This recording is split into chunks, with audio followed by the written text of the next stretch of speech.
I was born into Lebanon, which used to be the only majority Christian country in the Middle East. People don't know that. We were open-minded, we were fair, we were tolerant, we were multicultural. We prided ourselves on our multiculturalism. We had a great economy. Lebanon was Paris of the Middle East, the banking capital of the Middle East. So by the time I was born, my parents, my father was a real estate. He owned a lot of real estate. He had retired. We had a restaurant. And we lived a good life. I had a chauffeur to drive me to school. I went to private school. It was an amazing life in Lebanon then. Here she was, this little girl, and answered a mom and dad's prayer. Yeah. And bombs then started dropping on your lovely home, the restaurant your daddy owned. Yeah. Well, our life changed. Lebanon was the ideal picture of multiculturalism. It was Paris of the Middle East, because we opened our border to everybody who wanted to come to Lebanon, because we wanted to share with them the westernization which we had created in the heart of the Middle East. Muslims used to send their children to our country to get educated because we had built the best universities in the Middle East. They graduated and worked in our economy. So it was an amazing time in Lebanon. And fortunately, all that began to change as the Muslims became the majority and we became the minority, simply because of the way they multiply. I mean, we started our country as majority Christian, over 67% Christians. Wow. But the Muslims marry multiple wives and they have many children. While we Christians, got married, one woman for life. We have maybe 3-4 children by a stretch. From the time our kids are born, we start thinking what school we're going to send them to, what college we're going to send them to. The Muslims, on the other hand, have many children from multiple wives. And they have 10 kids. And when you look at the end of the day, the population changed so fast, and it only took 20, 30 years. So by the 60s, when I was born into Lebanon, Lebanon became majority Muslim. The problem was contained until the influx of the Palestinians out of Jordan in the early 70s into Lebanon. And Lebanon was the only country to accept the third wave of Palestinian refugees, even though their Muslim brethren did not want to accept them. But we, being Christians and being, we want to help the underdog and do unto others what you want others to do unto you, and we take care of everybody. Once they came to Lebanon, they put their heads together with the Muslims in Lebanon and declared war on the Christians. And actually, the beginning of what they called the civil war in Lebanon started at a church when a Muslim radical, a Palestinian, walked into a church service on a Sunday morning and started shooting at worshipers. 4 people killed and about 100 injured. And that was the beginning of the all-out Lebanese war. And while people would call it, it's the civil war in Lebanon, the war in Lebanon was not just between, Lebanese Christians and Lebanese Muslims fighting each other. The war in Lebanon was the start of Islamists rising worldwide, coming to help the Palestinians in Lebanon, help Yasser Arafat create a base from which to fight Israel, kill the Jews, and throw them into the sea. And he was able to use Lebanese democracy, Lebanese open-mindedness, Lebanese fairness to topple our democracy. And that's how my world changed. They bombed my home in 1975. We were the last 2 Christian towns left in South Lebanon as the Muslims began advancing into the country and literally taking over military bases.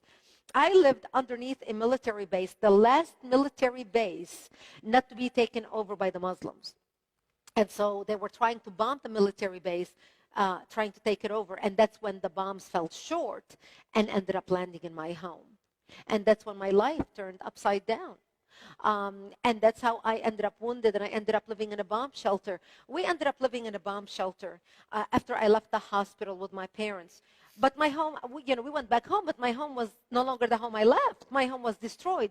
We ended up living in a bomb shelter underground in an 8 by 10 room without electricity, without water, and very little food. We would walk under the bombs and dig out different dandelions and different vegetation that grew around our bomb shelter because it was the only greenery we had to eat. In order to get some water, we would crawl under snipers' bullets because we were surrounded by Muslim snipers shooting at us. And we would crawl under snipers' bullets to a nearby spring to get some water. And every time we left the bomb shelter, my mother and I would say our last goodbyes because we did not know if we're going to come back alive or dead, just to get a drink of water. We lived in the mountains, so it was cold in the wintertime. It would snow. It was freezing, and we didn't have any heat. And my father would walk out and break out the twigs from the trees around our bomb shelter. And we would light a fire in the bomb shelter, and my father would pour kerosene or benzene or on the bomb shelter, on the fire, and light the fire. And many nights we would huddle around the fire to warm up. And because we did not have any ventilation, we only had the door entry into the bomb shelter. Many nights we would pass out because of carbon monoxide poisoning. And we had an agreement, because there were 3 of us, my mother, my father, and I, that whoever woke up first would drag the other 2 outside and slap them on the face to wake up, because many nights we would pass out because of carbon monoxide poisoning. This became my existence. And I remember at the age of 13 years old, sitting in the bomb shelter, and we got a tip from our Christian militias who were protecting us at the time. And this is after 3 years. And after 3 years, we would listen to the news. My father would listen to the news on the radio, on a little, little transit radio on batteries, just to hear what's happening around us.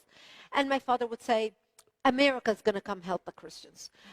All the big Christian countries are going to wake up and see what's happening to the Christians in Lebanon, and they're going to come help the Christians. Britain is going to come help the Christians. France is going to come. Australia is going to come. And we waited, and nobody came. And when we went into our bomb shelter in the beginning, it was actually a storage room for my father's restaurant. That's where my father stored all the liquor and all the big boxes of whatever he ordered to the restaurant. And I remember for the first week, we slept in a cardboard box that my mother put a blanket over, because we thought, it's only going to be a few days. And then, of course, all these big nations are going to wake up and see the slaughter that's happening to the Christians. And of course, 2 weeks went by, 1 month went by, 2 months went by, 2 years went by, and we realized the world forgot about us. Maybe the world watched what was happening and the massacres, because the Muslims would surround the Christians. Remember, the whole war started at a church, when a Muslim walked into it and started shooting on a Sunday morning service at a church.